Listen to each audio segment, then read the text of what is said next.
जब तक उसने 18 साल पुराने डिलीवरी रूम का सर्विलांस फुटेज नहीं देखा, तब तक उस औरत को एहसास नहीं हुआ कि उसकी अपनी बहन की जगह एक नकली लड़की ने ले ली है।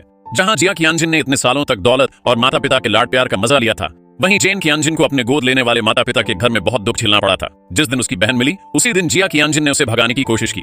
खुशकिस्मती से वह औरत समय पर आ गई और उसे रोक लिया। यहाँ तक कि उसने उस औरत को प्यार से देखा भी।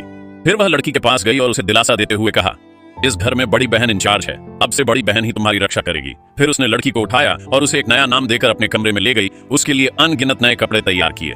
लड़की ने तुरंत अपनी बहन से सावधानी से पूछा कि क्या ये वापस लिए जाएंगे।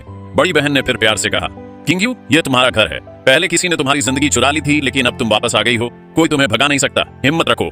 फिर जब औरत लिविंग रूम में आई तो उसने शिन जिन्नू और उसकी माँ को माँ बाप होने का दिखावा करते देखा। औरत, जो बिल्कुल भी नहीं हिली, ने शिन जिन्नू को गेस्ट रूम में जाने को कहा। फिर उसने हाउसकीपर से कहा कि वह लड़की के खाने का ध्यान रखेगी। यह देखकर मां ने तुरंत औरत को इतना बेरहम होने के लिए डांटा। आखिर शिन जिन्नू 18 साल से उसकी बहन थी।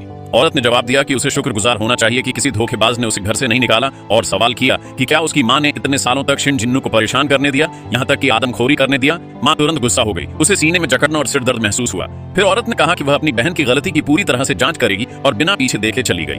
थोड़ी देर बाद असिस्टेंट, जिसने सच का पता लगाया था, औरत के पास आया और कहा कि जिस डॉक्टर ने पिछले महीने शिन जिन्नू की जांच की थी, बच्चे की अचानक मौत हो गई। बर्थ कोरोनर के ऑफिस की हेड नर्स की पहचान नहीं हो पाई थी। औरत ने तुरंत जांच जारी रखने का आदेश दिया। फिर उसके असिस्टेंट ने उसे बताया कि उसे एक मीटिंग में जाना है। औरत अपने असिस्टेंट के साथ चली गई। औरत के जाने के बाद शिन जिन्नू ने लड़की को ड्राइविंग टेस्ट से बाहर निकालने की तैयारी की। फिर वह लड़की के पास गई और उसके लिए मुश्किलें खड़ी कर दी। उसे याद आया कि उसे लड़की से कुछ कहना है। औरत वापस आ गई। इसी समय शिन जिन्नू ने लड़की को जमीन पर धकेल दिया। फिर योंग रेन ने लड़की पर कॉफी गिरा दी। फिर शिन जिन्नू ने कैंची उठाकर लड़की की आंखें काटने की तैयारी की।